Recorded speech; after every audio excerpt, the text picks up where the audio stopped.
Actually lot of channel to diplomatic engagement ഇപ്പൊ നടക്കുന്നുണ്ട് എന്നുള്ളതാണ് നമുക്ക് പറയാൻ സാധിക്കുന്നത്.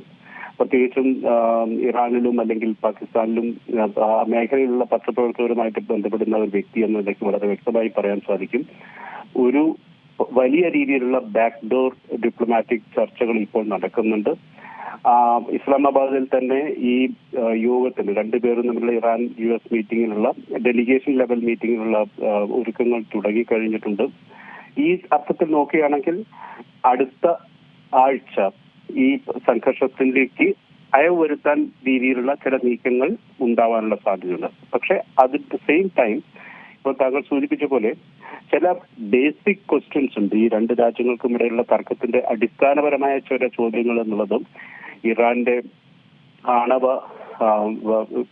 ആണവ പദ്ധതിയും അതോടനുബന്ധിച്ചുള്ള പ്യൂരിഫിക്കേഷൻ, യുറേനിയന്റെ പ്യൂരിഫിക്കേഷൻ തന്നെയാണ്.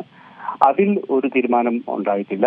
അതിനെയാണ് ഇപ്പോൾ ട്രംപ് എതിർക്കുന്നത്. അതായത് ഇറാന്റെ ആണവ പദ്ധതി പൂർണ്ണമായിട്ട് ഉപേക്ഷിക്കണമെന്നും ഈ ശുദ്ധീകരിച്ച യുറേനിയം അമേരിക്ക കൈമാറണമെന്നുള്ള ചില നിബന്ധനകൾ ട്രംപിന്റെ ഭാഗത്ത് നിന്നുണ്ടാവുകയാണെങ്കിൽ അത് അംഗീകരിക്കാൻ ഇറാൻ കൂട്ടാക്കാനുള്ള സാധ്യത ഇപ്പോഴില്ല. കാരണം ഇറാനെ സംബന്ധിച്ചിടത്തോളം ഈ ഹോർമൂസ് കടലിടുക്ക് എന്നുള്ളത് ഈ ന്യൂക്ലിയർ ആയുധത്തെക്കാൾ കൂടുതൽ ശക്തമായിട്ടുള്ള ഒരു ആയുധമാണ് ഇപ്പോൾ ഉള്ളത്. എന്ന് വെച്ചാൽ അത് ഹോർമൂസ് കടലിടുക്കിനെ പിടിക്കുന്നതിലൂടെ അതിലെ ചരക്ക് നീക്കത്തെ തടസ്സപ്പെടുത്തുന്നതിലൂടെ ലോകത്തിന്റെ സമ്പദ് വ്യവസ്ഥയെ മുഴുവൻ റാൻസം വെക്കുന്ന രീതിയിലാണ് ഇറാൻ ഇപ്പോൾ പെരുമാറുന്നത്. ഇതൊരു അർത്ഥത്തിൽ ഇത് തുറക്കും. അത് ഹോർമൂസ് കടലിടുക്ക് തുറന്നെങ്കിലും വീണ്ടും അത് അടച്ചു എന്ന റിപ്പോർട്ട് നമുക്ക് ഭാഗത്ത് കാണുന്നുണ്ട്. ഈ അർത്ഥത്തിൽ നോക്കുകയാണെങ്കിൽ തീർച്ചയായിട്ടും നെഗോസിയേഷനുള്ളൊരു സാധ്യത അടുത്ത ആഴ്ച നമ്മൾ കാണുന്നുണ്ട്. പക്ഷേ yes, there are certain points. ഇപ്പം ന്യൂക്ലിയർ എന്നുള്ള പ്രശ്നം, അതേപോലെ ഈ ഹോർമൂസ് കടലിടുക്ക് എന്നുള്ള പ്രശ്നം, അത് മാത്രമല്ല ഇതിനും വലിയൊരു പ്രോബ്ലം ഉണ്ടായിരുന്ന ഇസ്രായേൽ ലെബനോണിൽ നടത്തിക്കൊണ്ടിരിക്കുന്ന ആക്രമണം, ഇതെല്ലാം വലിയ ഇഷ്യൂകളാണ് ഈ യുദ്ധത്തെ സംബന്ധിച്ചിടത്തോളം. പക്ഷേ ഇസ്രായേൽ ലെബനോൺ പ്രശ്നം തൽക്കാലം ഒരു വെടിനിർത്തലിലൂടെ അല്പം അടങ്ങിയിട്ടുണ്ടെങ്കിലും ബാക്കി പറഞ്ഞ 2 പോയിന്റുകളിൽ ഇപ്പോഴും തർക്കം നിലനിൽക്കുന്നുണ്ട്. അതാണ് ഇപ്പോഴത്തെ ഒരു അനിശ്ചിതത്വത്തിന്റെ കാരണം. പക്ഷേ താങ്കൾ ഈ പറഞ്ഞതുപോലെ ഒരു അയവ് ഈ ഒരാഴ്ചക്കുള്ളിൽ ഇനി വരാൻ പോകുന്ന ചർച്ചകളിലൊക്കെ ഒരു സമാധാനത്തിനുള്ള ഒരു സാധ്യത അത് എത്രത്തോളം ഉണ്ടാകും? At the end of the day, ഇന്നല്ലെങ്കിൽ നാളെ ഈ ഇരു രാജ്യങ്ങളും സമാധാനത്തിനായിട്ടുള്ള ചർച്ചയ്ക്ക് ഒരു ടേബിളിന്റെ ഇരുവശത്തും ഇരിക്കേണ്ടതായിട്ടുണ്ട്. ഇത് എല്ലാവർക്കും അറിയാവുന്ന കാര്യമാണ്. ഈ ഇസ്രായേൽ, ഫോർ എക്സാമ്പിൾ ഞാൻ പറയുന്ന ഇസ്രായേൽ ലെബനോൺ ചർച്ചയിൽ ഇതേ ചോദ്യം വന്നതാണ്. അപ്പോൾ ലെബനോൺ ഭരണാധികാരി പറഞ്ഞത് നമ്മൾ ഇപ്പോൾ ചർച്ചയ്ക്കിരിക്കുന്നതാണ് നല്ലത്. കാരണം 15,000 അല്ലെങ്കിൽ 20,000 ആളുകൾ കൊല്ലപ്പെട്ടതിന് ശേഷം ചർച്ചയ്ക്കിരിക്കുന്നതിനേക്കാൾ നല്ലതാണ് അത്രയും ആളുകളുടെ ജീവൻ സംരക്ഷിച്ചുകൊണ്ട് ഇപ്പോൾ തന്നെ ചർച്ച തുടരുന്നത്.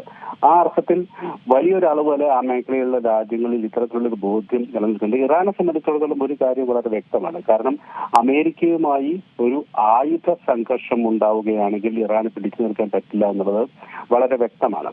പക്ഷെ ഹോർമൂസ് എന്നുള്ള കടലിടുക്കിലെ കയ്യിലെടുത്തതിലൂടെ ആ ഒരു ട്രംപ് കാർഡ് ഇറാന്റെ കയ്യിലുണ്ട്. അതിനെയാണ് ഇപ്പോൾ ഇറാൻ ഉപയോഗിച്ചുകൊണ്ടിരുന്നത്. അപ്പൊ ഞാൻ പറയുകയാണെങ്കിൽ തീർച്ചയായിട്ടും നമ്മൾ മേലെ കാണുന്ന തരത്തിലുള്ളതല്ല ഇപ്പോൾ ചർച്ചകളും നമ്മൾ പലപ്പോഴും അറിയുന്നില്ല. പക്ഷെ ഒട്ടനവധി ഡിപ്ലോമാറ്റിക് ചർച്ചകൾ ഇപ്പം നടന്നുകൊണ്ടിരിക്കുന്നുണ്ട്. ഫോർ എക്സാമ്പിൾ ആസിം മുനീർ ടെഹ്റാനിലുണ്ടായിരുന്നു കഴിഞ്ഞ 3 ദിവസം. ഇന്നലെയും മിനിയാന്നും വാഷിംഗ്ടണിലും ഉണ്ട്.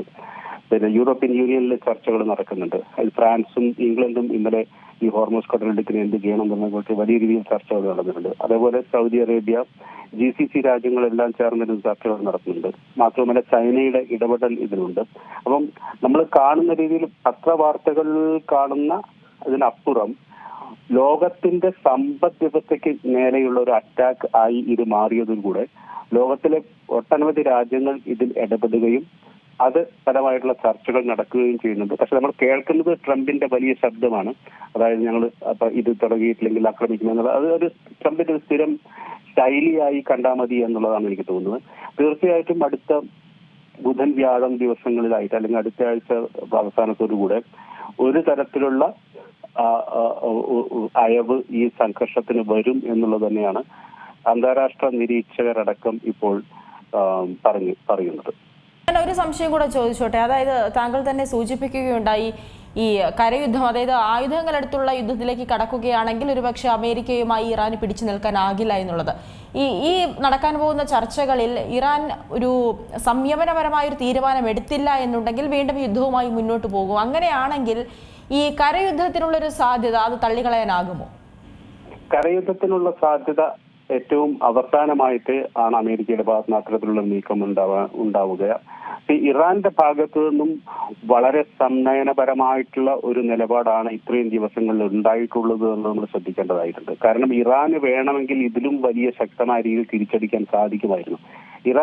അമേരിക്ക ഇറാനെ ആക്രമിക്കുമ്പോഴെല്ലാം ഇറാൻ തിരിച്ചടിച്ചത് അമേരിക്കയെ അല്ല, അമേരിക്കൻ താല്പര്യങ്ങളെയാണ്. ആ താല്പര്യങ്ങളെല്ലാം GCC രാജ്യങ്ങളിലാണ്, ഗൾഫ് രാജ്യങ്ങളിലാണ് എന്നുള്ളത് നമ്മൾ ശ്രദ്ധിക്കേണ്ടതുണ്ട്. അതുകൊണ്ട് തന്നെ ഗൾഫ് രാജ്യങ്ങളും ഇറാനും തമ്മിലുള്ള ഒരു തരത്തിലുള്ള നയതന്ത്ര ബന്ധങ്ങളിലൊക്കെ ചെറിയ രീതിയിലുള്ള പുരോഗതി കഴിഞ്ഞ വർഷങ്ങൾ ഉണ്ടായിട്ടുണ്ടായിരുന്നു. അതുകൊണ്ട് തന്നെ ഇറാന് വളരെ സംനയനത്തോടു കൂടിയാണ് ഈ അമേരിക്കയുടെ താല്പര്യങ്ങളെ, ഗൾഫ് മേഖലയിലെ താല്പര്യങ്ങളെ ഇറാൻ ഇപ്പോൾ തിരിച്ചടിച്ചിട്ടുള്ളത്. പക്ഷെ ഇതിലും വലിയ രീതിയിൽ ഇറാന് വേണമെങ്കിൽ ചെയ്യാമായിരുന്നു. ഇത് മാത്രവുമല്ല, ഇത് നമ്മൾ പ്രത്യേകം ശ്രദ്ധിക്കേണ്ട ഇറാന്റെ ഭാഗത്ത് നിന്നുള്ള നീക്കങ്ങളെ നമ്മൾ കാണേണ്ടത് ഇറാന്റെ മാത്രം രക്ഷയ്ക്ക് വേണ്ടി അല്ലെങ്കിൽ പ്രൊട്ടക്ഷന് വേണ്ടി അല്ല ഇറാൻ ബാധിച്ചിട്ടുള്ളത്. ഇപ്പം ലെബനോണിൽ ഇസ്രായേൽ നടത്തിക്കൊണ്ടിരിക്കുന്ന അക്രമത്തെ പോലും നിയന്ത്രിക്കണം, അല്ലെങ്കിൽ അത് നിർത്തിയാൽ മാത്രമേ ഞങ്ങൾ ഇത്തരത്തിലുള്ള ഒരു ചർച്ചയ്ക്ക് തയ്യാറാവൂ എന്ന് പറഞ്ഞുകൊണ്ട് ആ മേഖലയുടെ ഒരു ബാലൻസിങ് അല്ലെങ്കിൽ ഇക്വിലിബ്രിയത്തെ കൂടി മനസ്സിൽ കണ്ടുകൊണ്ടാണ് ഇറാൻ ഈ ചർച്ചയിലേക്ക് കടക്കുന്നത്. അതിന് തീർച്ചയായിട്ടും ഇറാന്റേതായ കാരണങ്ങളുണ്ട്. അത് മാത്രമല്ല ഇറാൻ ഒട്ടനവധി സപ്പോർട്ടും ബാക്ക്ഡോർ സപ്പോർട്ടും അതിന് ലഭിക്കുന്നുണ്ട്. പ്രത്യേകിച്ചും ചൈനയിൽ നിന്നും റഷ്യയിൽ നിന്നും മറ്റ് പല GCC രാജ്യങ്ങളിൽ നിന്ന് പോലും ഇറാൻ ഇത്തരത്തിലുള്ള സപ്പോർട്ട് ലഭിക്കുന്നുണ്ട്. അതിനർത്ഥം തീർച്ചയായും ഈ മേഖലയിലെ ഇപ്പോഴത്തെ സംഘർഷം ആയത്തിനുള്ള അയവ് എന്നുള്ളത് സമാധാന ചർച്ചകളിലൂടെ മാത്രമേ സാധിക്കൂ എന്നുള്ളൊരു ബോധ്യം അമേരിക്കയ്ക്ക് വന്നിട്ടുണ്ട്. അമേരിക്കയെ സംബന്ധിച്ചിടത്തോളം വലിയ വില കൊടുക്കേണ്ട ഒരു യുദ്ധമാണിത്. നമുക്ക് പ്രത്യേകം ശ്രദ്ധിക്കേണ്ടത് ട്രംപ് ഇത്തരത്തിലെല്ലാം സംസാരിക്കുമ്പോൾ പോലും അമേരിക്കയ്ക്കകത്ത് വലിയ രീതിയിലുള്ള ഡിസ്കഷൻസ് ഈ യുദ്ധത്തെ കുറിച്ച് പറയുന്നുണ്ട്. ട്രംപിന്റെ തന്നെ റേറ്റിംഗ് വലിയ രീതിയിൽ കുറഞ്ഞിട്ടുണ്ട്. മാത്രമല്ല അമേരിക്ക ഈ ജൂലൈ മാസത്തിൽ ലോകകപ്പിന് വേദിയാവേണ്ട രാജ്യമാണ്. അമേരിക്കയുടെ 250-ാം വാർഷികം ആഘോഷിക്കേണ്ടതായിട്ടുണ്ട്. ഇത് മാത്രവുമല്ല, ഇപ്പം ഏപ്രിൽ മാസത്തിൽ നടക്കേണ്ടതായിരുന്നു അമേരിക്കയും ചൈനയും തമ്മിലുള്ള വലിയ ഒരു മീറ്റിംഗ്, അതായത് ഷീ ജിൻപിങ്ങുമായിട്ടുള്ള ട്രംപിന്റെ മീറ്റിംഗ്. അത് പോസ്റ്റ്പോൺ ചെയ്തതാണ്. അത് മെയ് മാസം മധ്യത്തിലേക്ക് മാറ്റിയിട്ടുണ്ട്.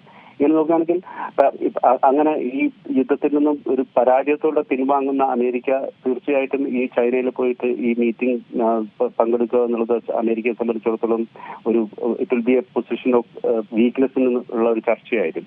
ഇനി നോക്കുകയാണെങ്കിൽ അമേരിക്കയ്ക്ക് കൂടുതൽ നഷ്ടപ്പെടാറുണ്ട് ഇപ്പം. അതുകൊണ്ട് തന്നെ അമേരിക്കയുടെ ഭാഗത്തു നിന്നും ഒരു പ്രൊആക്റ്റീവ് ആയിട്ടുള്ള ചർച്ചയ്ക്കുള്ള നീക്കങ്ങൾ നടക്കുന്നുണ്ട്. പാകിസ്ഥാനിലൊക്കെ നമ്മൾ സംസാരിക്കുമ്പം സരീന ഹോട്ടൽ വീണ്ടും ഒരുങ്ങുന്നുണ്ട്. അവിടെ ഇപ്പം ജേർണലിസ്റ്റുകൾക്കെല്ലാം വിസ കൊടുക്കാൻ തുടങ്ങിയിട്ടുണ്ട്. ഇപ്പം ഇന്ന് തന്നെ ഡൽഹിയിൽ നിന്നെല്ലാം സൗത്ത് ഏഷ്യ കവർ ചെയ്യുന്ന പത്രപ്രവർത്തകർക്ക് വിസ ഇഷ്യൂ ചെയ്യുന്നുണ്ട്. അങ്ങനെ നോക്കുകയാണെങ്കിൽ ചില ആക്ടിവിറ്റീസ് നമ്മൾ കാണുന്നുണ്ട്. കഴിഞ്ഞ അടുത്ത ആഴ്ച പകുതിയോടുകൂടെ ചില തരത്തിലുള്ള സംസാരങ്ങൾക്ക് അല്ലെങ്കിൽ ഡിസ്കഷൻസിന് മീഡിയേഷനും എല്ലാം സാധ്യത വരുന്നുണ്ട്. പക്ഷെ അതിന്റെ ഡേറ്റ് തീരുമാനമായിട്ടില്ല, വെന്യൂ തീരുമാനമായിട്ടില്ല. പക്ഷെ ഇത് നടക്കുന്നുണ്ട് എന്നുള്ളതാണ് ഒരു വസ്തുത. ഏറ്റവും പുതിയ വാർത്തകളും വിശേഷങ്ങളും വിരൽ തുമ്പിലറിയാൻ Zee മലയാളം ന്യൂസ് എല്ലാ ഡിജിറ്റൽ പ്ലാറ്റ്ഫോമുകളിലും ലഭ്യം.